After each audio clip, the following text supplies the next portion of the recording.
On August 24, 2024, around 2,000 cops from Police Regional Office 10, 11, 12, and 13 were deployed to implement the warrant of arrest against the leader of KOJC, Pastor Kibuloy, and 5 others. Kailangan ba na pag-implementa ng warrant ay magkampo sa loob at labas ng KOJC compound ang ating mga kapulisan? Tama ba ang ginagawang pagsasagawa ng search operation sa loob ng KOJC compound kahit wala namang na-issue ang korte na search warrant?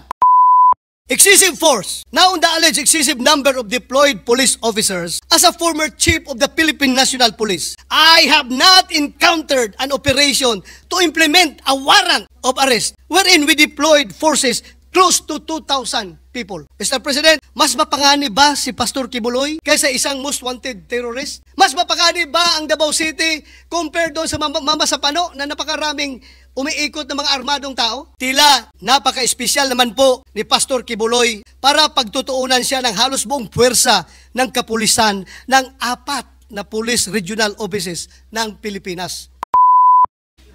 Mr. President, dear colleagues, good afternoon. Today, I rise on a matter of personal and collective privilege with the hope that the heartbeat and cries of the people from Davao City be heard in this august chamber. Mr. President, Article 2, Section 4 of the 1987 Philippine Constitution provides that the prime duty of the government is to serve and protect the people. Out of all the government agencies, it is the Philippine National Police, which is known by the public to have the motto to serve and protect.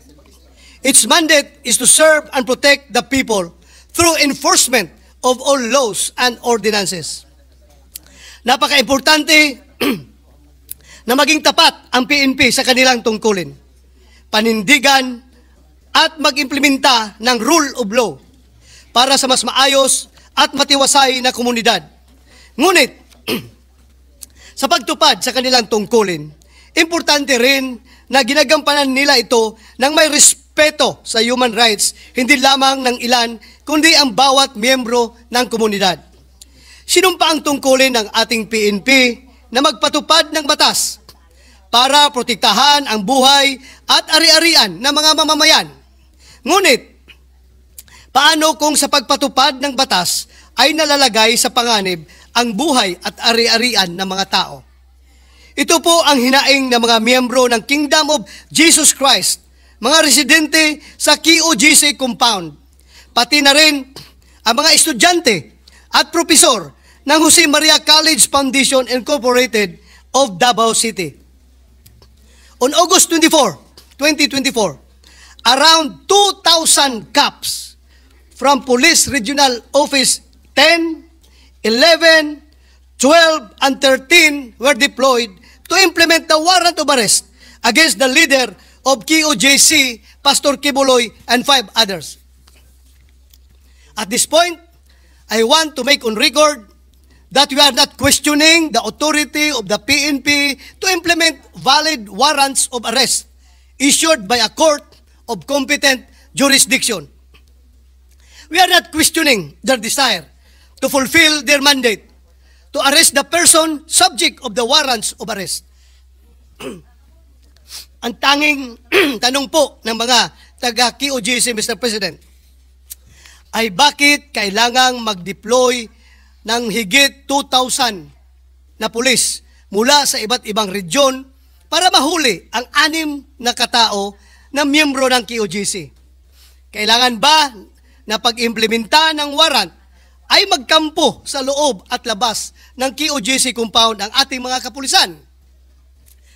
Tama ba ang ginagawang pagsasagawa ng search operation sa loob ng KOJC compound kahit wala namang na-issue ang korte na search warrant? Ano ang maaaring gawin ng mga miyembro ng KOJC para maprotektahan ang kanilang mga karapatan? Saan pa sila pwedeng humingi ng tulong para matigil ang tila panggigipit sa kanila? Excessive force. Now, on the alleged excessive number of deployed police officers, as a former chief of the Philippine National Police, I have not encountered an operation to implement a warrant of arrest wherein we deployed forces close to 2,000 people. To compare, the PNP also implemented a warrant of arrest against Zulkifli here, also known as Marwan. Marwan was listed among America's most wanted terrorists with $5 million bounty on his alleged involvement in a series of deadly bomb attacks in the Philippines. In the enforcement of the warrant against Marwan, the PNP only deployed 44 members of Special Action Force and more than 200 police officers as backup. Allow me to do the math. Less than 300 police officers to enforce a warrant against Marwan, who was then protected by more than 1,000 heavily armed Bangsamoro Islamic Federal Fighters and private armed groups around the so-called SPMS box, which includes Mama Sapano, versus 2,000 to arrest Pastor Kibuloy. These almost 300 police officers deployed to arrest an international terrorist constitute less than 15% of the deployed police force to arrest Pastor Kibuloy. Kaya ang tanong ng mga miyembro ng KOJC, mas mapanganib ba si Pastor Kibuloy kaysa isang most wanted terrorist? Mas mapanganib ba ang Davao City compared doon sa Mama Sapano na napakaraming umiikot ng mga armadong tao? Mr. President, wala na po sanang naging kaguluhan kung naging mahinahon lamang ang pagsisilbi ng warrant. Kung ang objective ay arestuhin o dakpin si Pastor Kibuloy, maari naman po na maisagawa ito ng mapayapa. Minsan po, kahit gaano kalinis ang hangarin, kung ang pamamaraan naman na ginamit para makamit ito ay marahas, nagiging mali po ito at hindi katanggap-tanggap. Maihalin tulad po ito sa isang konsepto na madalas gamitin sa ating mga korte. Kung illegal na nakalap ang ebidensya, hindi ito nagiging admissible sa korte o ang tinatawag na fruit from a poisonous tree. Pasintabi po sa mga pamunuan ng PNP PRO 11. Pero tila isinusubo nyo sa kapahamakan ang ating mga pulis. Inaakay ninyo sila sa bangin na maaring magdulot ng kamatayan sa kanilang mga promising careers. Kung hindi po sana naging overacting o overkill ang pagsisilbi ng warrant, ay nanatili lamang within the standard at nanatili lamang within the standard operating procedure, wala sanang gulo. The overwhelming number of police camping in front of the gates of KOJC with the simple goal of serving a warrant will naturally create fear and tension. It has created an atmosphere of terror, the same feeling of insecurity that our law enforcement agencies vowed to wage war against. PNP camping. Simula noong madaling araw ng August 24, 2024 hanggang sa oras na ito, nanatili ang pagkakampo ng mga pulis sa loob at labas ng KOJC compound. Gaano karami po bang bilang ng mga pulis ang kailangang i-deploy para arestuhin ang isang tao? Kinakailangan ba na magkampo pa ang mga pulis ng ilang araw? Gamit ang resources na pamahalaan para lamang sa isang simpleng operasyon na pagsisilbi ng warrant. Ang pagtitirik ng kampo ng ating kapulisan sa tarangkahan ng KOJC ay hindi lamang nakapagdudulot ng matinding abala sa kasapian ng KOJC, kundi maging sa mga komunidad na nakapalibot dito. Baka sabihin ng iba, ang babaw naman kung ang inireklamo lamang ay ang abalang dulot ng operasyon. But no, Mr. President, there is more to this than just inconvenience. Higit sa abala na dulot ng kaguluhan na ito, ang mas nakaalarma ay kung nagawa ng kapulisan natin na magkumpulan sa isang lugar ng ilang araw. Paano na lamang po ang kanilang mga sariling mga area of jurisdiction? Sino na po ang naiwan doon para makapagbigay ng serbisyo publiko? Excuse me. Sa mga mamamayan na nangangailangan ng kanilang tulong. Tila napaka-espesyal naman po ni Pastor Kibuloy para pagtutuunan siya ng halos buong puwersa ng kapulisan ng 4 na police regional offices ng Pilipinas. Halos po buong Mindanao na po. Puwersa ng buong Mindanao ando na sa premises ng Kingdom of Jesus Christ, Mr. President. Illegal search. As far as the KOJC members are concerned, there is no valid search warrant issued to conduct a search inside their compound. The only judicial process issued by the court are the warrants against Pastor Quiboloy and 5 others. Due to lack of a valid search warrant, KOJC are claiming that searches made and being made by the PNP inside the KOJC compound are illegal and unconstitutional. They claim that PNP cannot and should not claim that such search is incidental to a lawful arrest. They anchor their stand on the established rule in the numerous Supreme Court decisions that the law requires that there first be a lawful arrest before a search can be made. The purpose cannot be reversed.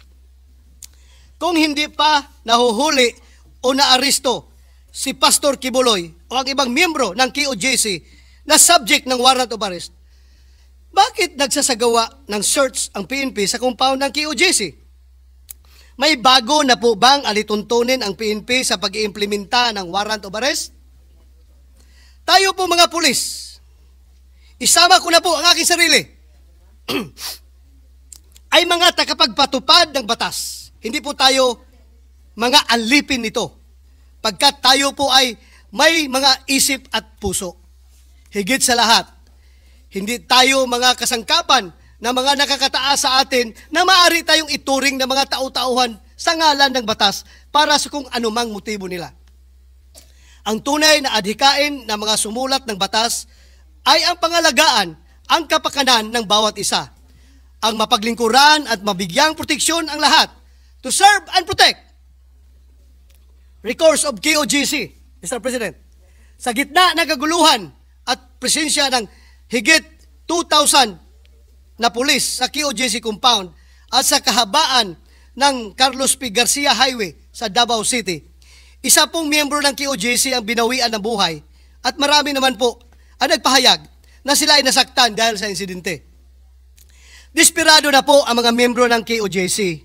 Kahit po ang ilang residente ng Davao City ay nalulungkot sa mga nangyayari. Ngayon na lang po kasi ulit nagkaroon ng kaguluhan sa aming syudad. Sa kawalang pag-asa po ng mga miyembro ng KOJC, mukhang napag-iisipan na rin nila na gumamit ng dahas. Kaninang umaga, nakatanggap po ako ng report na mayroon daw mga miyembro ng KOJC ang sinasaktan ang iba nilang miyembro at isinisisi sa mga pulis. Kung totoo po ito, umaapila ako sa pamunuan ng KOJC at mga miyembro nito. Pigilan po natin ang ating mga sarili. Huwag po sanang sumama ang ating loob sa ating mga pulis na na-deploy sa inyong compound. Sila po ay sumusunod lamang sa kautusan ng kinauukulan. Huwag po ninyo sa kanila ibaling ang inyong inis at galit. Sinusubukan lamang po nila na gawin ang kanilang trabaho. Sigurado po ako na mas marami sa kanila ang hindi pinili na ma-deploy sa KOJC compound. Lagi po sana nating piliin ang kapayapaan. Naniwala po ako na likas na mabuti ang mga kasapi ng KOJC. Sana po ay i-exercise ng ating kapulisan ang maximum tolerance. Huwag po natin silang bigyan ng sapat na dahilan upang labanan ang pamahalaan. Sino man pong nakaramdam ng panggigipit ay maaaring humantong sa pagyakap sa karahasan. Sa mga miyembro ng KOJC, huwag po tayong mawala ng pag-asa. Manalig pa rin po tayo na ang mga alagad ng batas ay ipapatupad ng maayos ang batas. Patunay po rito ang naging temporary protection order na inilabas ng Regional Trial Court Branch 15 ng Davao City na nagpapapatigil sa PNP sa kanilang mga ginagawang paglabag sa inyong religious at academic rights. Here is my appeal to the President Bongbong Marcos, Mr. President. Mr. President, it is my fervent hope that my remarks in this August chamber will reach President Bongbong Marcos. To President Bongbong Marcos, I am reaching out to you in all humility. I do so not only as a concerned citizen and a resident of Davao City. I speak also as someone who deeply believes in your commitment to this nation. Marami na po tayong narinig sa balita. Hindi raw po aalis ang PNP dahil may nadidetect silang heartbeat. To that, we raise no objection. We are in opposition to question these technological advancements. And yet, while your PNP is focused on the underground heartbeat, which they suspect belongs to the heart of Pastor Kibuloy, I urge you, dear President of this nation, to listen also to a different sort of heartbeat, the heartbeat of thousands of Filipinos in the midst of this cacophony of sounds. It is our hope that the voices and hearts of these Filipinos will not be drowned out. Among them are the members of the KOJC, deprived of their religious freedoms. Their right to practice their faith is being challenged, and their pleas for support are echoing through our land. Excuse me. Let us also listen to the hearts of thousands of students from Jose Maria College Foundation Incorporated and Lyceum of the Philippines in Davao City, as well as their parents, who are grappling with the disruption of their education. I feel that it is not suitable, it's not justifiable, that in the attempt to serve a warrant of arrest, we also end up arresting our young people's dreams. This is highly unwarranted, Mr. President. Their aspirations hang in the balance as ongoing siege affect their learning environment and their future prospects. Additionally, the closure of Carlos P. Garcia Highway near the airport has caused immense hardship for many Davaoenos. Their daily lives are disrupted and their convenience and well-being are at stake.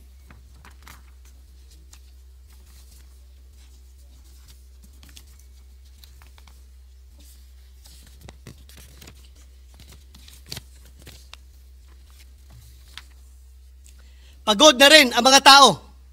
More precisely, pagod na rin ang mga puso ng mga tao. Their weary hearts have resorted to seemingly marching to a different beat, regretting their choice of leadership, losing their hope. Yet, I stand here with unwavering faith in you as the father of our nation. I, for one, still believe in your capacity to care for every Filipino.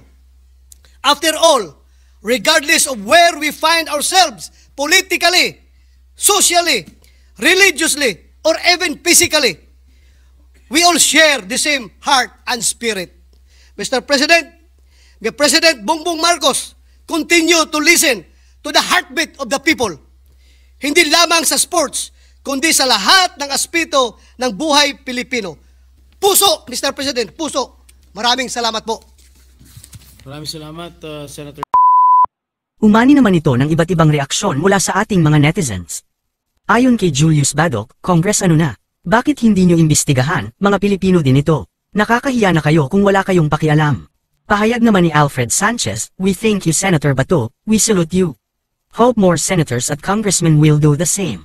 Mabuhay ang Pilipinas. At ito naman ang saloobin mula sa ating kababayan na si Ving Madcab, buong Mindanao nagkakaisa sa KOJC, BBM wala ka ng boto makukuha sa Mindanao, yan ang pangako namin sayo.